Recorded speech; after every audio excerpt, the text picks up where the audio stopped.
Good morning, everybody, and a very warm welcome to the event that we are holding this morning to celebrate Cafcass's 20th anniversary.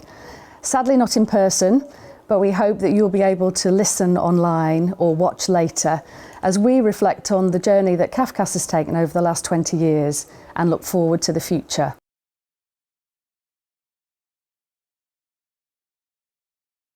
Our abbreviated name is obviously Cafcass, but the first and third words are children and families. And it's our job to keep children right at the centre of everything that we're doing. And at the moment, that's what we're prioritising. And our statutory responsibility, our legal responsibility is to safeguard and protect children and to uphold their right to be heard. But also, given that most children live in a family context, it's so important that we give time to the significance of the decisions we make because they, as you know, change people's lives forever. Mm-hmm. We had to form an identity from 117 predecessor organisations, but also dual identities because our practitioners worked locally in local family justice systems. So we had to get the mix of national and local right. Then values, hugely important. It's why people come into this difficult profession where it's emotional labour. And we had a value of equal status for everybody, children, parents, staff, managers, frontline staff, business support. That was hugely important to get the values right. And then the third one I'd emphasise is teamwork. Yeah. Wonderful teamwork over the 20 years. Just generations of practitioners, just as there have been generations of families. Wonderful commitment. I learnt about the wisdom of crowds, how you can get 2,000 people facing in the right direction. We have moved from seeking to reach agreement where families were suffering from domestic abuse. We have become more understanding. I mean, Anthony mentioned earlier that you cannot have one person dealing with everything. We now have an EIT team across the country. They gather information, assess safeguarding, listen to parents, listen to their different perspectives, and then we within the Work After First Hearing team take it further. We hear the children. So we do encompass the views of everyone. We do encompass diversity, family situations, strengths within the family, and we seek to understand more how those strengths can be built upon. And of course we have to be safe, but we also have to ensure that the child remains central. Their voice, their experience is what we need to focus on. And that's what I've seen over the past 20 years. We operate within the auspices of the Together practice framework, which is an absolute bonus. We have shared values, which we share with the parents. Children feel, well, families feel, as though they're working with us, as opposed to us doing to them. I think all involved can feel proud of the way in which provision now and for the last 20 years has been given, not only in the engine room of Cafcass, providing private law support and public law support in the family court, but also Cafcass Legal and the Cafcass High Court team. All arms of Cafcass are invaluable to the work of the court, and we rely case by case, day by day, hour by hour on the input that Cafcass provides. Let's just be happy and proud and pleased to be able to celebrate 20 years of Cafcass. Happy birthday, Cafcass. So Cafcass is one of the MOJ's largest arm's length bodies, and we're really proud of the work that you do so that children and young people can have their voices heard when decisions are being made about them in the family courts. It's one of the strengths of our system that there is an organisation specifically set up to focus on the child's best interest. And you're able to take the lead in matters that affect children and young people in a way that no one else can. So I'm really grateful for the commitment of all Cafcass staff, including your leadership. You've really risen to the challenges of COVID-19 and kept the focus on what's best for children and young people under extremely difficult circumstances. I know that you'll continue to do this as we move towards recovery of our courts and the delivery of our family justice reform agenda over the next few years. So on behalf of all of your partners in the Ministry of Justice, I want to thank you for your dedication in making lives better for children and young people.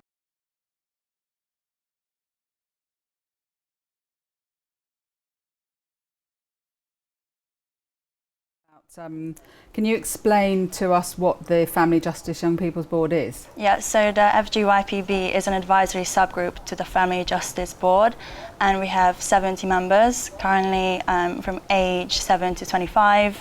They all live across England and Wales, and we have direct or indirect public or private law experience. So we have a range of different views and experiences, which really makes our board work well.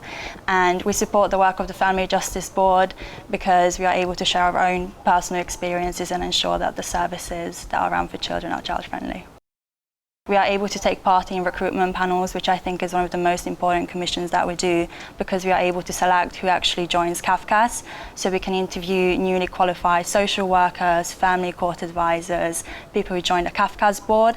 Other than that, we also take part in training that professionals receive. So we make sure that they receive training on language, domestic abuse, making sure that they are having diverse resources that meets the children's needs. And we also do sometimes mystery calls where we actually check that the services for that children contact for phone lines are actually very child friendly, and also inspect offices, which again to ensure that the environment is child friendly for children and young people based on our own experiences. We are all very proud of our top tips that many professionals use. Our Voice of the Child conferences and webinars are actually being held this week. But for some of us like myself, it will be individual achievements, like having the confidence to actually share my own experience and make a positive difference by the negative experience I had. Okay. I think we have a much greater understanding of a lot of really important areas of life, of children's development, of understanding family functioning, understanding how domestic abuse can present itself and the harm it does to everybody, and our greater understanding of substance misuse. And I think the other big change is our understanding of, well, our value of the child, but also our understanding of how much children have an intelligent point of view from an extremely early age, and that they need to be part of the assessment and they have to be taken seriously. I think one of the most important things, and it's something that I hear quite a lot when I've been working with Cafcass recently, is quite simply asking the families that you're working with how you found the service. Is there anything that could be improved? Part of being on the Learning and Improvement Board has been wonderful, because we have people with lived experience of domestic violence sitting alongside practitioners, academics and professionals working in the field.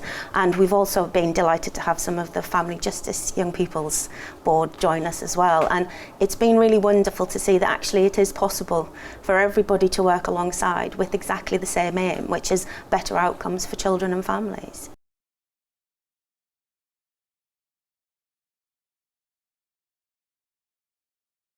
Given that most children live in a family context, it's so important that we give time to the significance of the decisions we make, because they, as you know, change people's lives forever. And doing that work well takes us right back to the conversation that Eileen and Anthony had a few minutes ago about assessment. And we need to do assessment well. And that's my response to what I've heard so far this morning.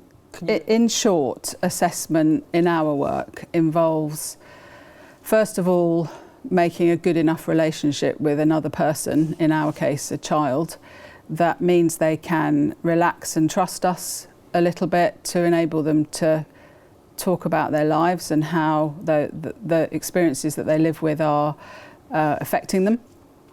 And then to listen really hard to what they are saying, and perhaps say back to the child what we think we're hearing, but in addition to that, to speak to their family, to speak to family members, possibly their school teacher or a GP if we have permission for that, and to pull all of that information into a report which we call an assessment. But it's not just putting the words down on paper, it's actually thinking about what we've heard and analysing it, which is the hardest part, because you can imagine children may say something different to their parents may say something different to each other, and really working through what is in the best interest of that child is what the assessment is there to do, which is why we have to do it so well. And I want to just mention a book that I've had the pleasure of reading recently, or dipping into, by it's called Spider-Woman. And I know you'll be thinking about Marvel and Spider-Man. It's not. It's a book written by a woman called Lady Hale, who until recently was the most senior judge in the country. She was the president of the Supreme Court. And in her book about her life, there's a section on family justice, because she was a family judge. And she talks about family justice being different from other sorts of justice, in that we are helping families plan for their future. And what a privilege it is, but what a complex thing it is. And she says much more eloquently than I will be able to say, but there are 5 things she talks about being necessary, and I just want to tell you what they are. So she tells us that it's necessary to see the whole family in its context when we're meeting them and assessing them. So the whole colour of their lives, where they live, what they do, where they go to work, where the children go to school, how life is for them. And that's a function of good assessment as well. She also talks about the importance of us understanding the racial, the cultural, the religious needs that children have in families. Again, a function of good assessment. She talks about it being necessary to get to know the personality and the needs of each child. Again, that's about good assessment. And the last 2, I've mentioned one already about listening, and listening again, and listening some more. But the last one is lovely, because she ends that section with a phrase that is, it is necessary to smile. And the reason that made me, it caught my attention, and it's relevant to your question, is that if you smile at people, you are usually in a space with them where you respect them and you're treating them kindly. And in the work that we do, given it's the most upset people will become or feel in their lives, I want us to do that with a smile.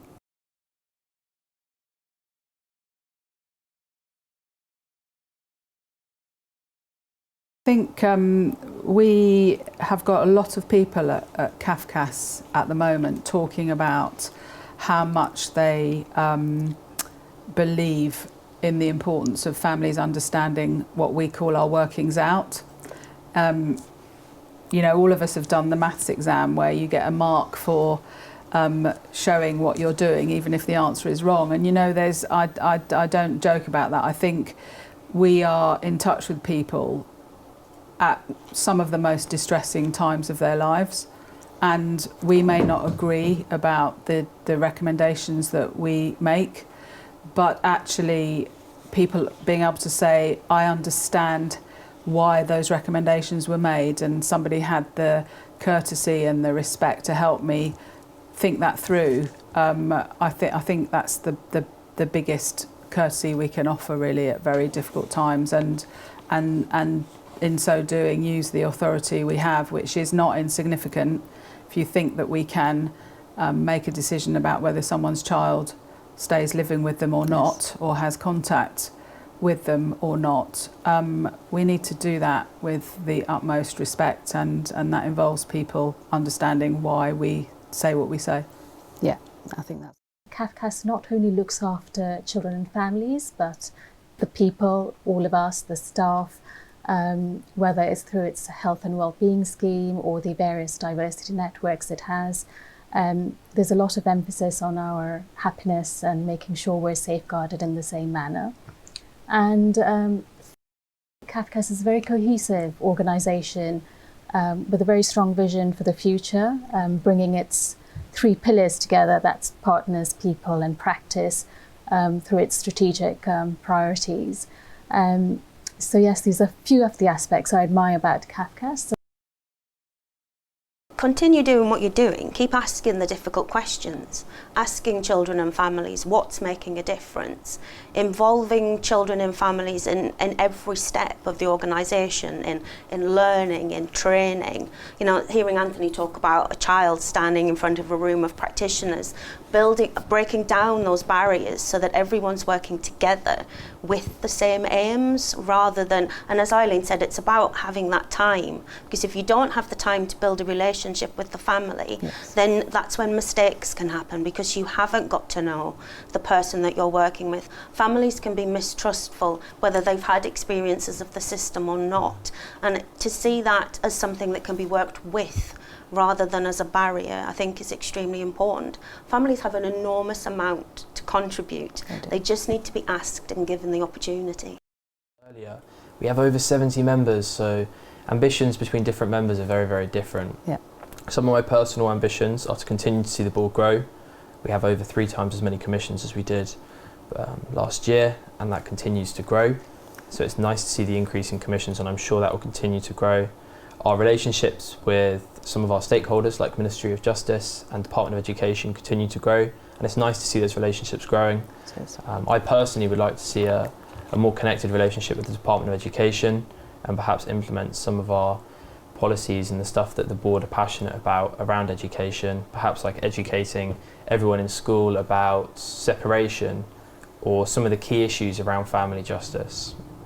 One of my own personal ambitions that I'm very passionate about is to make it to 10 Downing Street and speak to the Prime Minister. I think everyone that I've come across knows that that's a strong ambition of mine, and I think it will happen. It will mark the incredible success that all of the board members combined have had in this board, and it will continue to grow with the support of Cafcass, and I'm sure our commissions will only get bigger and better as we continue to work with our stakeholders.